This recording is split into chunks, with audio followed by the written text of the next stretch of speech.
Selamat pagi, siang, sore, malam, Pak Greg dan teman-teman yang terkasih. Perkenalkan, saya Besasnov Raymond Putra Tiastowo dengan NIM 24793. Pada kali ini saya akan merangkum beberapa poin-poin penting mengenai tesis Alicia Gibran. Yang saya tangkap dalam tesis ini ialah bahwasanya Alicia Gibran telah melakukan analisis di daerah Swedia dengan menggunakan data dari European Social Survey. Dalam hasilnya ditemukan bahwa di daerah Swedia sana bahwa kebahagiaan tidak terikat dengan agama. Dapat menjelaskan bahwa di beberapa negara Eropa, terutama di Swedia sendiri, banyak orang-orang yang sudah mulai meninggalkan agama. Mereka menjadi ateis dan agnostik. Mereka lebih mempercayai bahwa mempererat hubungan manusia itu dengan real, dengan contoh nyata. Kalau mereka datang ke gereja, biasanya mereka hanya diberikan doa saja, tidak serta peneguhan, namun tidak dicarikan jalan keluarnya. Namun mereka harus mencari jalan keluarnya sendiri. Maka dari itu kebanyakan masyarakat di Eropa, terutama di Swedia, mulai perlahan-lahan meninggalkan agama dan mereka lebih ke arah humanis, mementingkan kepentingan sesama manusia daripada kepentingan agama. Saya akan menjelaskan sebuah teori mengenai psikologi perkembangan manusia yang ditulis oleh Erik Erikson. Teorinya disebut teori post-Freudian yang lebih menekankan pentingnya hubungan sosial anak-anak daripada proses tak sadar. Karya Erikson merupakan perluasan logis dari psikoanalisis Freud. Erikson yang dididik sebagai seniman memberikan suatu cara melihat hal-hal dan bukan suatu teori yang didasarkan pada data-data yang dikumpulkan secara ilmiah. Meskipun dia menerima sebagian besar karya Freud, tetapi dia memberi penekanan yang lebih besar pada ego dan kurang pada id. Yang kedua ialah memperluas tahap-tahap perkembangan ke dalam masa-masa dewasa dan usia tua. Yang terakhir ialah mementingkan pengaruh-pengaruh sosial daripada insting-insting biologis. Freud melihat perkembangan sebagai hal psikoseksual, sedangkan Erikson lebih menekankan pada psikososial. Erikson mengemukakan 8 tahap perkembangan psikososial yang bersandar pada prinsip epigenetik, yang berarti setiap tahap perkembangan selangkah demi selangkah dan perkembangan itu bertolak dari perkembangan sebelumnya. Dalam setiap tahap, orang-orang menghadapi interaksi, sikap-sikap yang berlawanan yang menyebabkan konflik atau krisis psikososial. Pemecahan krisis menghasilkan kekuatan yang besar. Erikson berpendapat bahwa proses-proses perkembangan itu berlangsung terus-menerus sampai dengan masa dewasa. Menurut Erikson, tujuan masa adolesen bukan seksualitas genital, melainkan tercapainya identitas ego. Anak-anak remaja mencapai identitas ego, mengembangkan suatu perasaan tertentu yang jelas dan kuat tentang mereka, siapa dan apa keyakinan mereka. Erikson juga menambahkan bahwa perkembangan manusia merupakan hasil dari bagaimana manusia mengatasi konflik yang terjadi, yang ia sebut sebagai keadaan krisis. Konflik itu dialami sejak manusia lahir. Semakin dewasa, konfliknya berubah sesuai kebutuhan manusia dan konteksnya.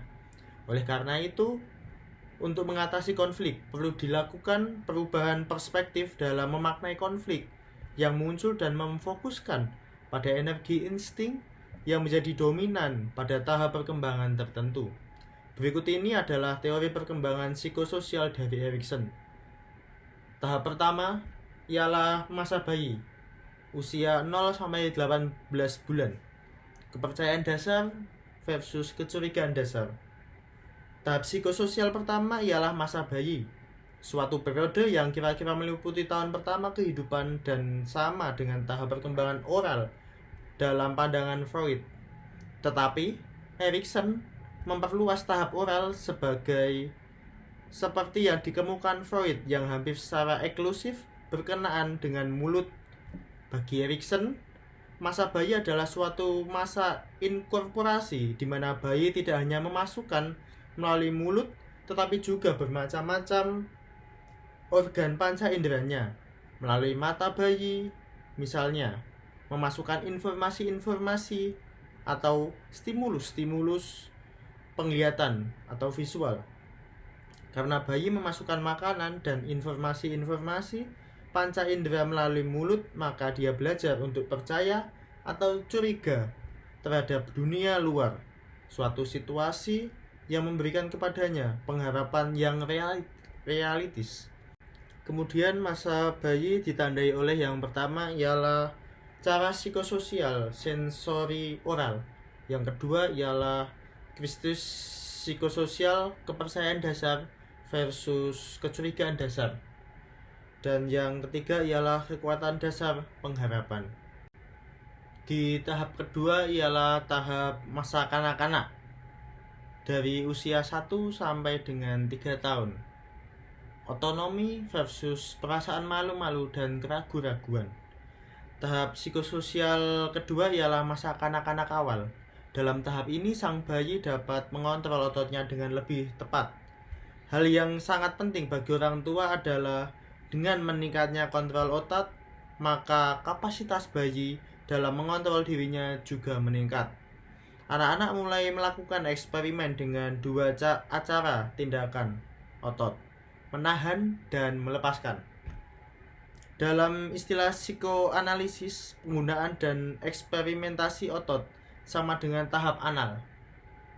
Freud menganggap anus atau dubur sebagai daerah organ utama pada periode ini, dan pada tahap anal sadistik awal, anak-anak memperoleh kenikmatan dalam merusakkan atau menghilangkan benda-benda, sedangkan kemudian mereka memperoleh kepuasan dalam defekasi. Bagi Erikson, anak-anak kecil memperoleh kenikmatan tidak hanya dari menguasai otot-otot lingkar, tetapi juga dari menguasai fungsi-fungsi tubuh yang lain, seperti buang air kecil, berjalan, melempar, memegang, dan seterusnya. Di samping itu, anak-anak mengembangkan perasaan mengontrol lingkungan antar pribadi mereka dan juga tindakan mengontrol diri sendiri. Akan tetapi, masa kanak-kanak awal adalah masa untuk mengalami keraguan-raguan dan perasaan malu-malu, karena anak-anak belajar bahwa banyak dari usaha-usaha mereka untuk otonomi tidak berhasil. Tahap yang ketiga ialah usia bermain atau masa prasekolah, terjadi di usia 3 sampai dengan 5 tahun. Inisiatif versus kesalahan. Tahap ketiga dari perkembangan psikososial dalam pandangan Erikson adalah usia bermain. Setelah menyelesaikan krisis otonomi, anak memasuki tahap perkembangan berikutnya dengan perasaan yang kuat bahwa ia adalah seorang pribadi. Anak sekarang menemukan orang macam apakah dirinya. Dalam bentuk yang paling mendasar, pertanyaan yang paling penting bagi anak adalah menentukan orang tua manakah yang akan dijadikan objek identifikasi. Freud menamakan tahap perkembangan ini dengan nama tahap lokomotor genital atau palik. Dan krisis utama adalah memecahkan Oedipus kompleks. Di samping dorong-dorongan Oedipal, 3 perkembangan penting mengiringi tahap ini dan berfungsi untuk membawa anak-anak semakin dekat dengan krisis. Yang pertama ialah jangkauan gerakan diperluas dengan berjalan dan bukan dengan merangkak. Yang kedua ialah penggunaan bahasa lebih tepat sampai di mana ia memahami sesuatu dan dapat menanyakan banyak hal karena dia kurang memahami dengan baik. Dan yang ketiga ialah bahasa dan gerak. Memungkinkan anak memperluas imajinasinya, menciptakan hal yang mustahil, ketakutan oleh pikiran-pikirannya sendiri. Tahap yang keempat ialah usia sekolah, dimulai dari 6 sampai dengan 11 tahun. Kerajinan versus inferioritas. Pada tahap pertama perkembangan psikososial, kepribadian terfokus pada keyakinan saya adalah apa yang diberikan. Pada krisis tahap kedua yang menyangkut otonomi, kepribadian terfokus pada keyakinan bahwa saya adalah apa yang saya inginkan. Pada tahap yang ketiga, ketika perasaan inisiatif mencapai bagian-bagian yang kritis, inti kepribadian adalah saya akan menjadi apa yang sesuai dengan yang saya banggakan. Dengan munculnya krisis tahap keempat, yaitu kerajinan versus inferioritas, tema sentral untuk perkembangan kepribadian menjadi saya adalah apa yang saya pelajari. Dengan demikian tahap keempat jatuh bersamaan dengan pengalaman sang anak yang sudah mulai bersekolah. Dengan memasuki sekolah, perhatian anak diarahkan kepada pelajaran sekolah yang sifatnya abstrak dan impersonal. Dan anak-anak harus melupakan pengharapan dan keinginan-keinginan masa lampau serta dia harus menjinakkan khayalannya yang banyak sekali supaya bisa belajar secara produktif. Pada tahap psikososial ini, anak mulai meninggalkan usaha-usahanya untuk merebut tempat hak-hak istimewa dan keunggulan dalam keluarga. Pada masa ini, dunia sosial anak meluas melampaui keluarga dengan memasukkan teman-teman sebaya, guru-guru, dan model-model orang dewasa lain. Tahap yang kelima ialah masa adolesen, dimulai dari 12 sampai dengan 18 tahun. Identitas versus kekacauan peranan. Ketika ego telah menerima perasaan kerajinan seperti orang dewasa, maka masa kanak-kanak berakhir. Dalam mencapai tahap perkembangan ini, anak itu telah membangun perasaan bahwa dirinya tetap sama, yaitu suatu perasaan bahwa meskipun dia berubah, namun dia yang berubah itu pada dasarnya sama. Perasaan kontinuitas merupakan pondasi identitas ego. Masa adolesen, periode yang berlangsung dari masa pubertas sampai masa dewasa awal, adalah salah satu tahap dari tahap-tahap perkembangan yang sangat penting. Pada akhirnya dari periode ini, seseorang harus mencapai perasaan identitas ego yang kuat. Identitas ego yang penuh dan sehat dapat muncul hanya apabila semua identifikasi sebelumnya terintegrasi. Bermacam-macam perasaan identitas dalam masa bayi, masa kanak-kanak, dan dalam tahun-tahun bersekolah harus muncul menjadi keseluruhan yang menyenangkan dan dapat dilaksanakan. Tahap-tahap awal kepercayaan dan otonomi didominasi oleh perasaan identitas tubuh, kelaparan, dan eliminasi. Tahap-tahap inisiatif dan kerajinan yang muncul kemudian didominasi oleh peranan sosial yang diperagakan oleh orang-orang dewasa yang penting.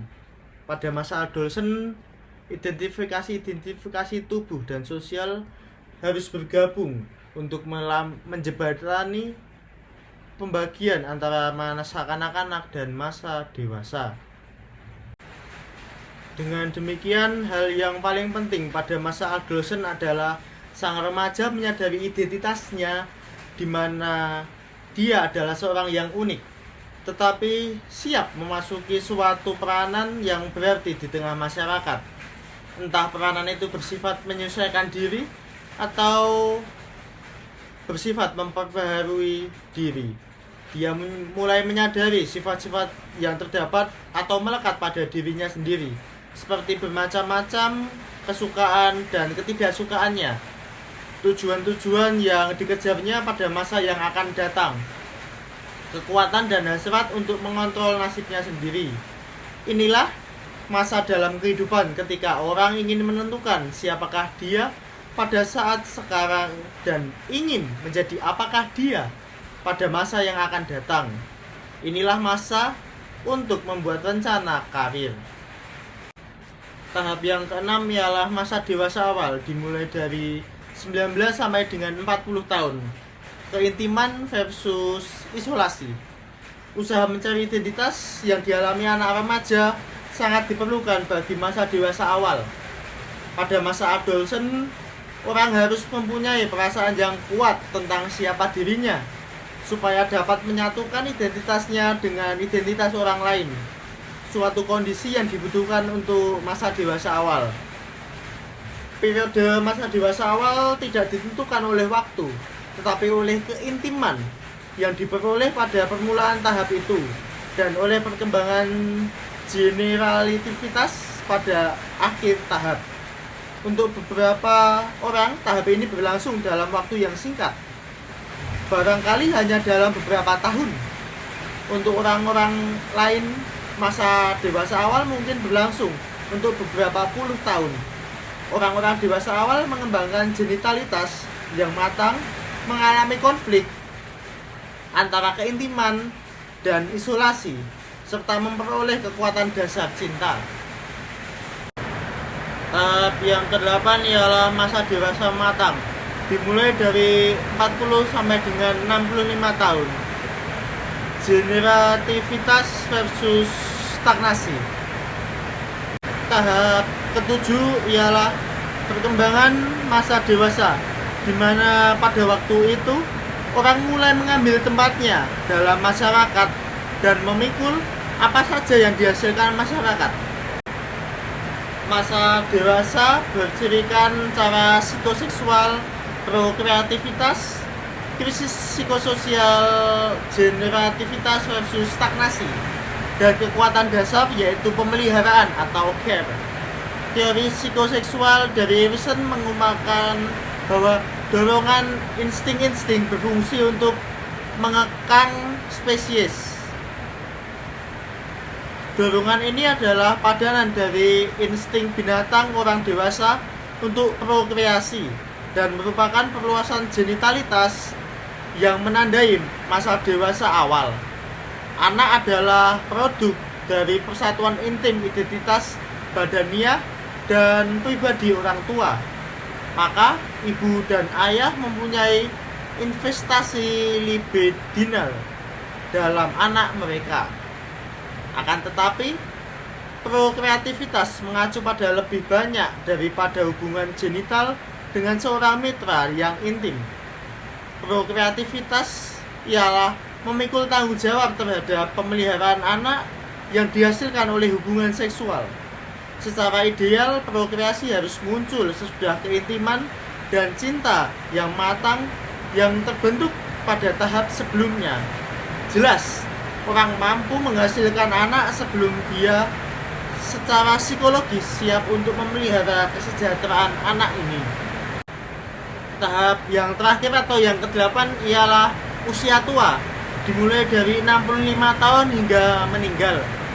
Integritas versus keputusasaan. Tahap perkembangan 8 dan yang terakhir adalah usia tua, yaitu suatu periode yang berlangsung dari usia kira-kira 65 tahun sampai dengan akhir kehidupannya. Usia tua tidak berarti bahwa ia tidak lagi generatif. Puncak kehidupan dari tahap ini adalah integritas. Orang dewasa yang telah dipelihara dan telah memelihara orang lain sekarang dapat memelihara dirinya sendiri. Buah dari 7 tahap sebelumnya menjadi matang pada masa orang dewasa yang egonya dapat menerima siklus kehidupan sebagai suatu yang harus ada, dan karena keadaan mendesak tidak memperbolehkan substitusi. Itu berarti suatu cinta yang baru dan berbeda dari cinta orang tua. Demikian penjelasan saya mengenai teori perkembangan menurut Erik Erikson. Bila ada salah kata, saya ucapkan terima kasih. Oh iya, eh, dari ayat kitab suci yang membuat kita untuk mengingat agar kita selalu bahagia ialah saya ambil dari Matius bab 5 mengenai perikop khotbah di bukit yang berjudul ucapan bahagia. Maka Yesus pun berbicara dan mengajar mereka, katanya, berbahagialah orang yang miskin di hadapan Allah, karena mereka lah yang empunya kerajaan surga. Berbahagialah orang yang berduka cita, karena mereka akan dihibur. Berbahagialah orang yang lemah lembut, karena mereka akan memiliki bumi. Berbahagialah orang yang lapar dan haus akan kebenaran, karena mereka akan dipuaskan. Berbahagialah orang yang murah hatinya, karena mereka akan memperoleh kemurahan. Berbahagialah orang yang suci hatinya, karena mereka akan melihat Allah. Berbahagialah orang yang membawa damai, karena mereka akan disebut anak-anak Allah. Berbahagialah orang yang dianiaya oleh sebab kebenaran, karena merekalah yang empunya kerajaan surga. Berbahagialah kamu jika karena aku kamu dicela dan dianiaya, dan kepadamu difitnahkan segala yang jahat. Bersukacitalah dan bergembiralah, karena upahmu besar di surga. Sebab demikian juga telah dianiaya nabi-nabi yang sebelum kamu. Dari ayat ini dapat kita simpulkan bahwa Tuhan telah menyediakan kita kebahagiaan yang mutlak dalam kehidupan sehari-hari. Walaupun kita sedang berduka, kita sedang kesusahan, tapi kita harus percaya bahwa Allah selalu ada beserta kita. Allah selalu menolong kita. Juga yang dikatakan oleh Santo Yakobus sendiri dalam kitabnya Yakobus pasal 2 ayat 17 yang berkata, demikian juga halnya iman. Jika iman itu tidak disertai perbuatan, maka iman itu pada hakikatnya adalah mati. Dari perikop ini, dari suatu ayat ini juga dapat kita tarik benang merahnya, yaitu kita harus melakukan, kita harus going, kita praktekkan apa yang sudah kita baca dalam Alkitab, supaya iman kita tidak sia-sia. Sebab Alkitab adalah pedoman-pedoman untuk kita hidup bermasyarakat maupun hidup berdoa kepada Allah sendiri. Demikian yang dapat saya sampaikan. Terima kasih atas perhatiannya Pak Greg dan teman-teman. Saya mohon maaf sekali lagi karena cuaca di luar sedang hujan, maka suaranya beginilah apa adanya. Sekian, matur nuwun, berkah dalam Gusti berkahi. Dei Gratia.